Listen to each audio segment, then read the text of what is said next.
Hi, and welcome to CityWorks, a co-production of the City University New York School of Labor and Urban Studies and CUNY TV. I'm Laura Flanders. COVID-19, Delta, and a slew of other possible variants are delaying office openings and spiking hospitalization rates across the country, just when we thought normal was in sight.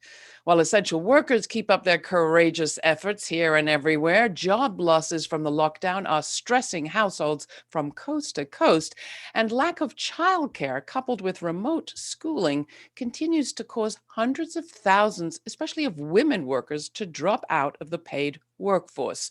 What difference has being part of a union made to all this? And what impact has the tumult of the last year had on the labor movement? To consider all that and more on our program today, I'm joined by Ruth Milkman and Stephanie Luce, co-authors of the annual State of the Unions report, which is just out. Milkman is Distinguished Professor of Sociology and History at the CUNY Graduate Center and the CUNY School of Labor and Urban Studies. Stephanie Luce is a professor of labor studies at the School of Labor and Urban Studies and a member of the graduate faculty in sociology at the CUNY Grad Center. Welcome to you both. Congratulations on another State of the Unions report. Let's get started with the big picture. Ruth. Well, I think the biggest surprise was that for women, being a union member meant less job losses than was the case for women generally. We didn't expect to see that because there's been so much discussion of the she-cession. Unlike 2008, this time the economic downturn did disproportionately impact women as opposed to men. So that's, I think, the biggest single surprise that we had in looking at the patterns of job loss.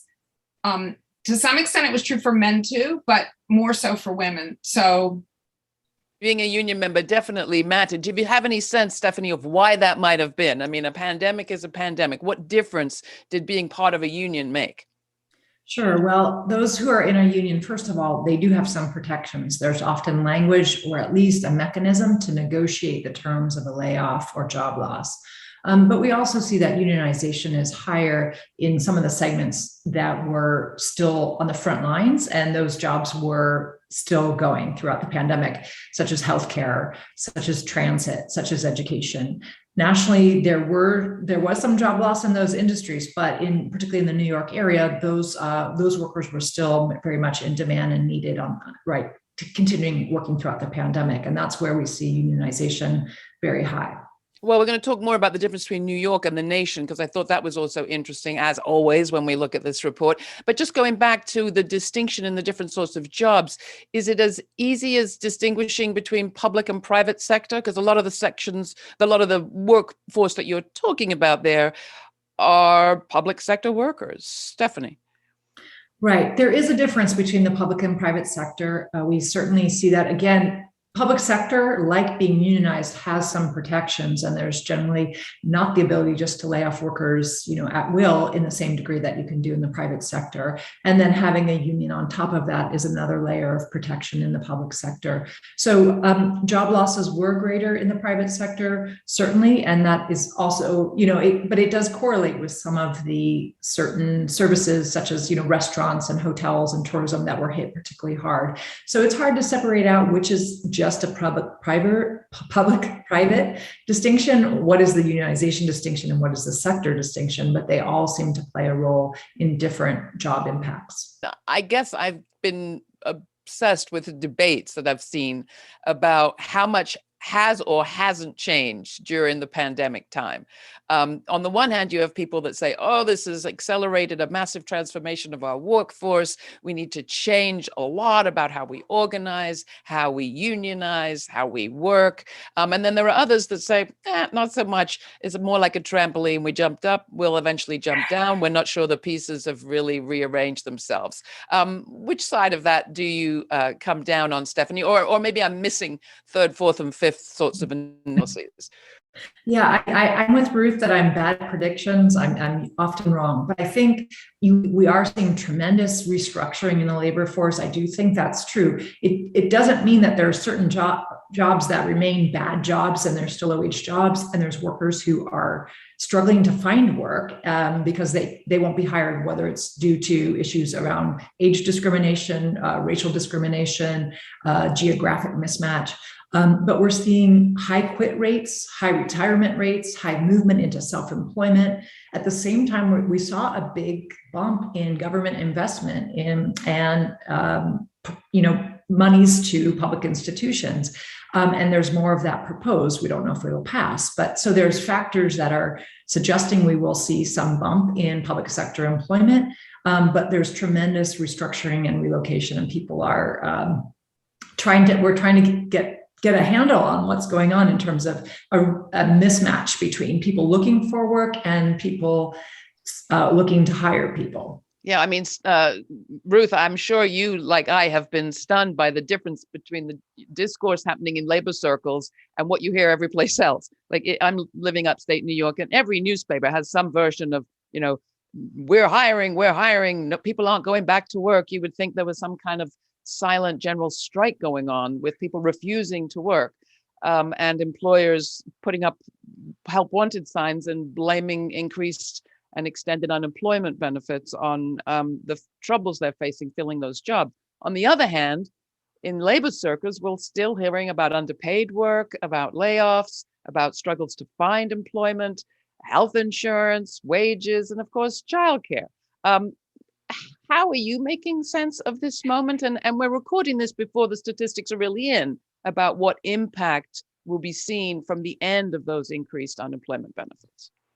Well, we do know a little bit already because some states discontinued those extra benefits early, and there doesn't seem to be any difference between the labor market in those states than in the states that are still doing it, or as we're speaking now in September. So I think to be short, it's still slightly mysterious what exactly is behind all this, but I think it's pretty much established now that it is not the extra unemployment benefits that are driving the spot labor shortages that we're seeing. And so there are a lot of possibilities. I mean, one thing is, as Stephanie already mentioned, some people have just withdrawn completely from the labor force permanently. They've retired earlier than they might have otherwise, or they've decided that they really don't want to spend their lives washing dishes for some restaurant for the minimum wage. And they're either looking for something else or deciding not to work for money at all and to, make do with whatever other income they have. So, how that's all going to shake out, we don't know. But I think the one thing we do know is that these jobs where the shortages are occurring is mostly in very low wage jobs. And there is an obvious solution, which is to raise the pay. And I think the employers that are doing that are getting results to some extent. So we'll see. It is early in this whole process. And I think the recovery is going to be bumpy and long. So, it all remains to be seen, but that much we can say. Yeah, I mean, there was an interesting piece in the Wall Street Journal, I think it was, with an employer in Tennessee, I think it was, who said he felt like he and other employers had milked for too long the recession of 2008 through 11 to suppress wages and reduce improvements in the work experience.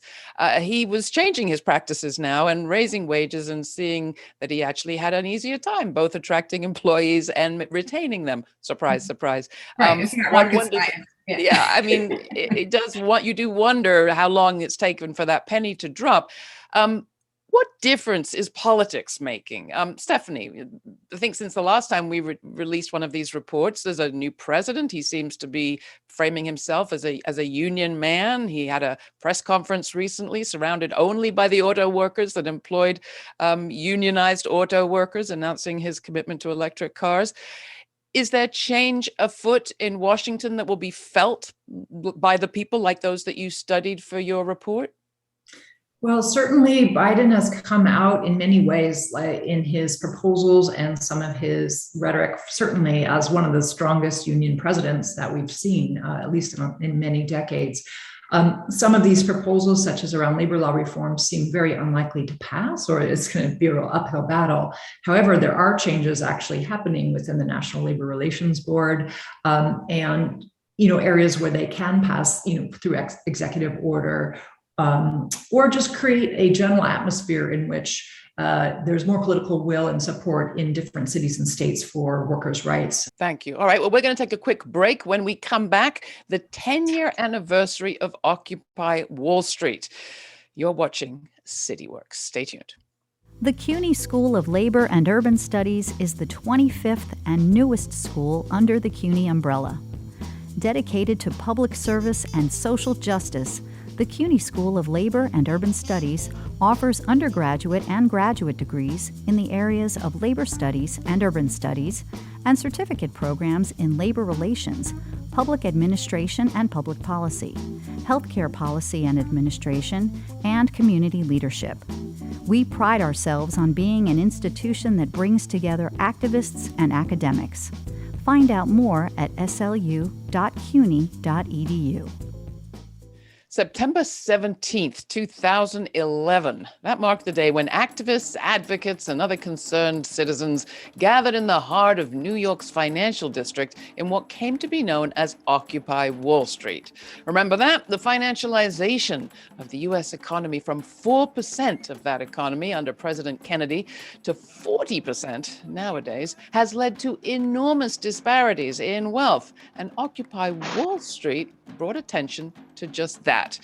But all these years on, what stuck from that moment and what didn't? Ruth Milkman and Stephanie Luce, my guests today on CityWorks, co-authored the policy report Changing the Subject, a bottom-up account of Occupy Wall Street in New York City, along with their colleague Penny Lewis. To understand Occupy Wall Street on its 10th anniversary, we're going to pivot now to that report and its findings. So let's just start by talking about what went into this report, you two. I mean, you love talking to people and crunching numbers. For this study, you got to talk to an awful lot of activists. I want to say, how fun was that, Stephanie? It was tremendously fun. So the first study we did was starting right after the original occupation in Zuccotti Park. We spoke to 25 key activists, people involved in different working groups and issues within Occupy Wall Street in New York. And then this past summer, we've gone back to re-interview most of those 25 people. We've talked to about 22 of them. And we've just been interviewing them about what they've been doing since Occupy Wall Street, what they see as the major lessons that they learned, and what are their assessments of the strengths and failures of Occupy Wall Street. Oh, I'm dying to hear more. Ruth, is there one person, one interview that you did or Stephanie did that really stands out? And I don't know. What was striking was that all of them have remained unchanged in their worldview. They continue to have the same critique of capitalism and inequality that led them to participate in Occupy in the first place. And most of them are also still quite active politically in one arena or another, which I guess we expected, but the interviews really confirmed that in pretty much all the cases. Well, like who'd you talk to? Well, one example would be a woman called Kathy O'Neill, who's maybe best known for a book she published called Weapons of Math. That's MATH, Destruction, which is about algorithms. She's a really interesting case of someone who had not been particularly politically active prior to Occupy. She's a mathematician. She had worked in the financial industry on Wall Street for a while before Occupy emerged. And she had a kind of bird's eye view of the 2008 crash. And then she decided it was unethical to work there and she quit, and she was unemployed at the time that Occupy emerged. And she was watching it on TV like so many other people. And she heard these journalists interviewing some of the activists, and one of them said, "What's wrong? What do you want to see on Wall Street anyway?" And the answer was, "Oh, they should ban short selling." So Kathy thought, that's silly. I'm going to go down there and tell those kids what it's really all about. She was not as young as most of the participants. And she did. And next thing you know, she had started her own working group on finance, which was made up of other people who had previously worked on the street. And that group actually still meets today, 10 years later, at Columbia University. It's extraordinary. So, and she was completely transformed by it. Not all the people we interviewed were new to activism, but she is one who was. And so that was really fascinating. And what about you, Stephanie? Is there one that stands out to you? Because that's a great story. Yeah, it's really hard to say one person stood out, but another person that we spoke to was Sandy Nurse. Sandy was also relatively new to politics because she was young during Occupy Wall Street, but she got involved and was heavily involved in a number of dimensions, street protest and just fighting inequality. And she today is a candidate for city council. She won her primary in June, and so she's in the general election this fall, and she has continued her activism since she got involved in Occupy Wall Street. She still sees the same fights are necessary. She just sees that there's a role to make political change also within the electoral arena, which I think she was less sure about in 2011, in part because what we heard from a lot of people is that it wasn't that they were against trying to engage in electoral work altogether, but there were just so few choices. They just saw a very dismal selection, between the candidates offered to them. A lot of them began to change their views with the Bernie Sanders campaign and seeing that, we can in fact run for and vote for more radical options or more politically left options. And so a number of our interviewees have, in fact, moved from an orientation around mostly street politics into electoral engagement and trying to win state power. What made Occupy Wall Street different in your views? In the sense that it wasn't just a demonstration, it wasn't just a petition campaign, it wasn't just a campaign for office. It wasn't unique, but it was one of a fairly small number of lived protests with real duration. That stands out to me. What else made the difference, gave it its sticking power insofar as you've tracked it, Stephanie? Well, I think one thing that's unique is it is hard to say what it was actually. It was an occupation of a physical space, but even at the time, it was much beyond that physical space. There were marches and protests and meetings in other parts of the city. A lot of people who were considering themselves part of Occupy Wall Street weren't even necessarily at Zuccotti Park. They were doing. And we should say there were Occupy Wall Street type protests and occupations all across the country. Right, exactly. And other countries as well. Yeah. So I think it was, an occupation of a physical space. It was a movement and it was a vision of a different world. And I think the fact that they did not make demands, that there wasn't a specific platform, actually created a space for so many people to make it their own, whether they were coming in for environmental reasons or around inequality or labor issues, racial justice, like that felt like a space for everyone. And it was, in a sense, some people were thinking this is what a truly vibrant political space could look like, where it could be more intersectional and more inclusive. So a real felt experience. Ruth, anything you'd add to that? Some of the people we interviewed spoke about how this was the first effort that they had been involved in. Unlike Sandy Nurse and Kathy O'Neill, many of them were experienced activists. This was not their first time around the block. But many said, this was the first thing I did that really got traction with the wider public and got all this media attention. Literally the whole world was watching. And then it reproduced itself, as we've already discussed, in other cities around the United States and all over the world. And that was a very empowering experience for people to see that what they had to say was really being listened to. And it permanently changed the national political conversation, bringing inequality to the center for the first time. Well, I thank you for your report. And we're going to conclude today's program with selected segments from a recent public program at CUNY, the School of Labor and Urban Studies, Occupy Wall Street's Legacy 10 Years Later, at which leaders from the months-long demonstrations reunited to discuss the movement's continuing impact on their lives. You were part of pulling this together. Ruth, Stephanie, thanks for your work. Let's check it out. I think about the time period. So we're talking about September, October, November, 2 months.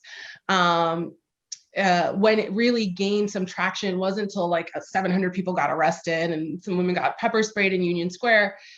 And so we're talking about actually like maybe less than a month and a half of trying to do something. And for those of us who were there every day was like a week, like time, like the vortex of space.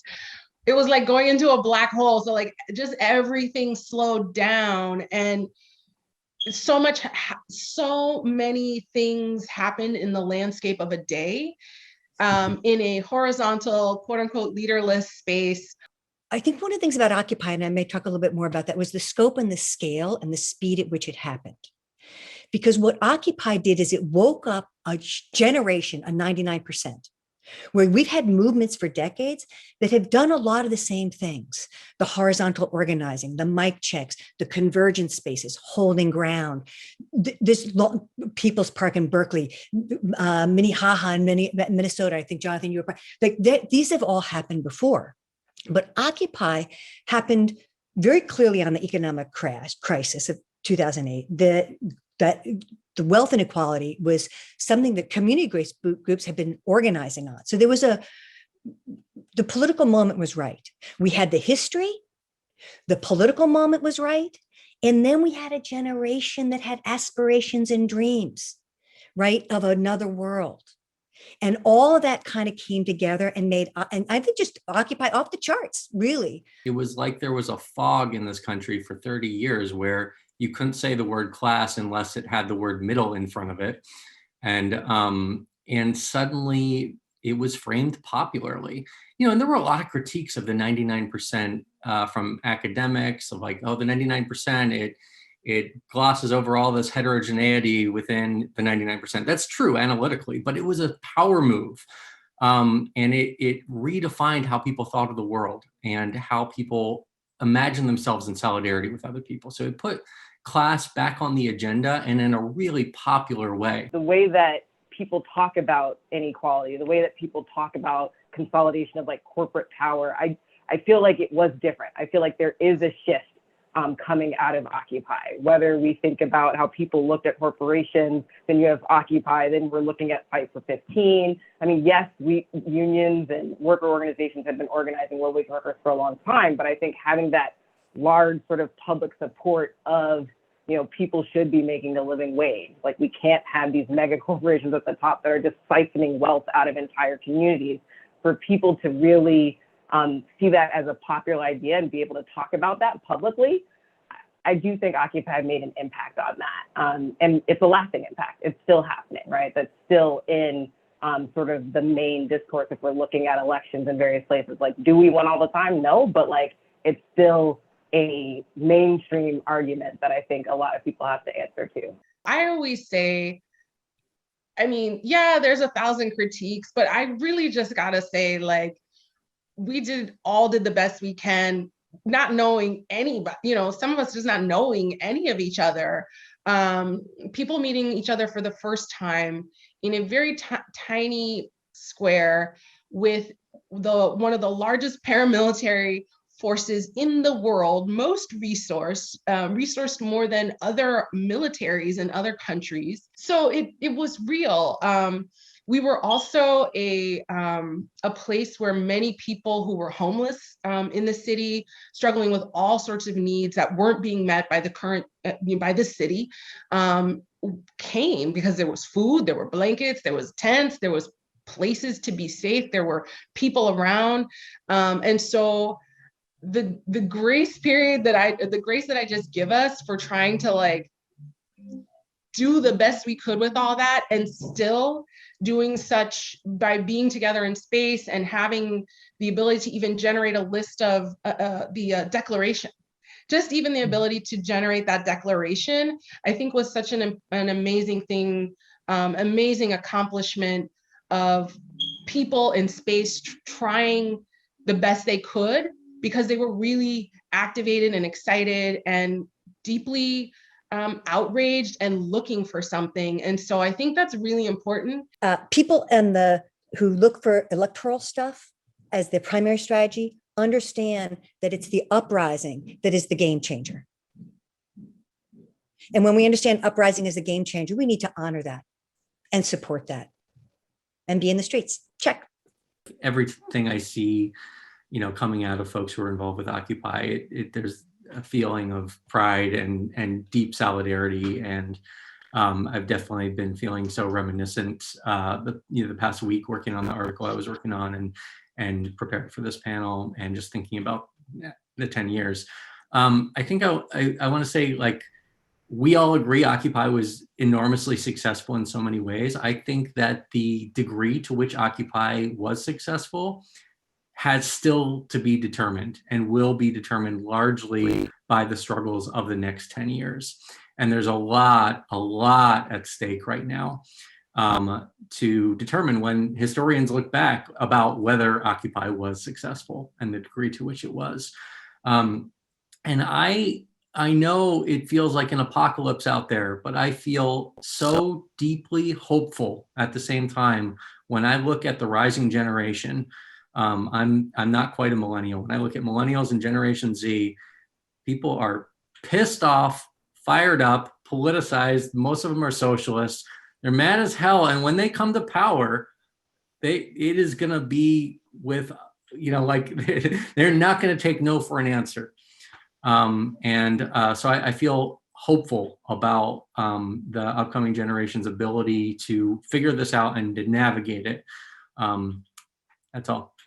That's it for this episode of CityWorks. I'm Laura Flanders. Many thanks to Ruth Milkman and Stephanie Luce for their work. There's more information at our website. You can check it out. And if you have questions or comments about CityWorks, this co-production of the CUNY School of Labor and Urban Studies and CUNY TV, you can write to us. That's cityworks@slu.cuny.edu. For CityWorks, I'm Laura Flanders. Thanks.